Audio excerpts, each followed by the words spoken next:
आज फिर से हम चर्चा करेंगे स्वर विज्ञान के बारे में। पहले हमने चर्चा करी कि किस तरह से स्वर के माध्यम से अर्थात स्वर विज्ञान के माध्यम से हम कितने कार्य किस किस तरीके से करके सफलता अर्जित कर सकते हैं। स्वरों के बारे में आप सब लोगों को इस बात की जानकारी तो हो गई होगी कि सामान्यतः हम जो श्वास लेते हैं और छोड़ते हैं तो श्वास के ऊपर ये स्वर विज्ञान पूरा आधारित है। जब हम राइट नॉस्ट्रिल से श्वास लेते हैं और छोड़ते हैं तो हम कहते हैं सूर्य नाड़ी चल रही है, और जब लेफ्ट से ज्यादा श्वास छोड़ते हैं तो बोलते हैं चंद्र नाड़ी चल रही है। और दोनों नासिका 1 घंटे में कुछ सेकंड के लिए जब एक साथ चलती है तो उसको बोलते हैं हम सुषुम्ना नाड़ी एक्टिव है। तो कुछ समय के लिए सूर्य नाड़ी एक्टिव होती है, लगभग घंटा भर के लिए, लगभग घंटे भर के लिए चंद्र नाड़ी एक्टिव होती है, और दोनों के संधि काल में सुषुम्ना नाड़ी एक्टिव होती है, जो कि आध्यात्मिक साधना करने वालों के लिए सर्वोत्तम है और अन्य लौकिक कार्य करने वालों के लिए बिल्कुल ठीक नहीं है। सुषुम्ना नाड़ी जब चलती रहे तब किसी भी कार्य की शुरुआत हमें नहीं करना चाहिए। हमने ये भी देखा था कि कौन सी नाड़ी चल रही है, हम उसको कैसे देखें, उसका कैसे पता करें, इस बारे में भी हमारी चर्चा हो चुकी है।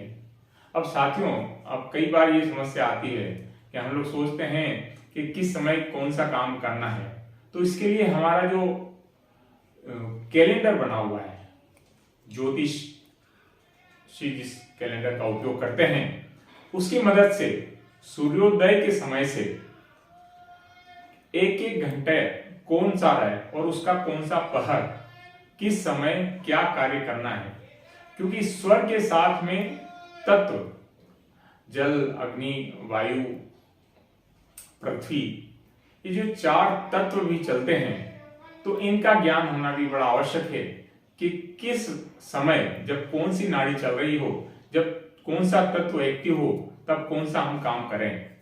साथियों, जब इन बातों का ज्ञान ठीक से हो जाता है और उनके अनुसार हम कार्य करने लगते हैं तो पूरी 100% सफलता हमें उन कार्यों में प्राप्त होती है। इसके साथ ही श्वास प्रश्वास का भी हमें बड़ा ध्यान रखना होता है।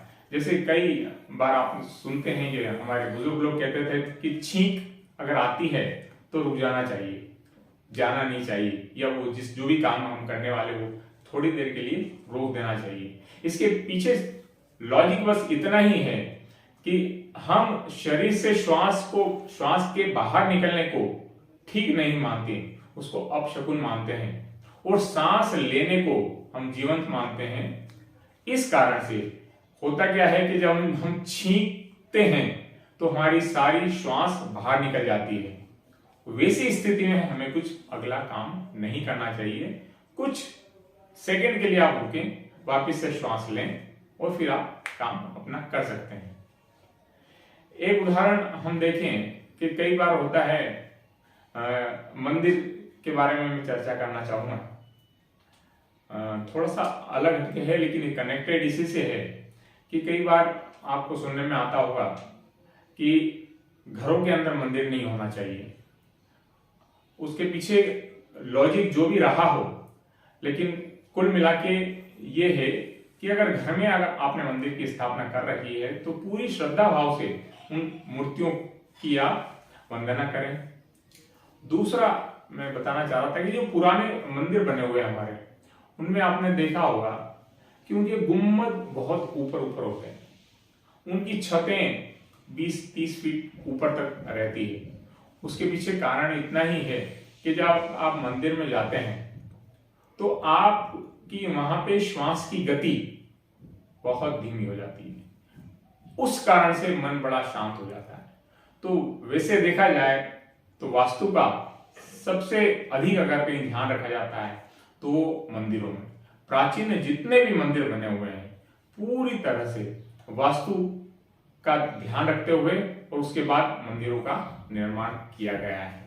अब वापस से हम स्वर की चर्चा करें तो स्वर का ध्यान रखते हुए स्वर के साथ में तत्वों का ध्यान रखते हुए हम जो भी कार्य करें, चाहे हमारा उठना हो, उठ करके पहला पैर कौन सा रखें, उसके बाद हम कौन सा स्वर चल रहा है तब नहाएं, कौन सा स्वर चल रहा है तब खाना खाएं, कौन सा स्वर चला करके हमें सोना है, कौन सा स्वर चलाते हुए हमें घर से निकलना है, गाड़ी में बैठना है, किसी व्यक्ति से मुलाकात करने जाना है तो किस स्वर में हम जाएं ताकि 100% सफलता प्राप्त हो।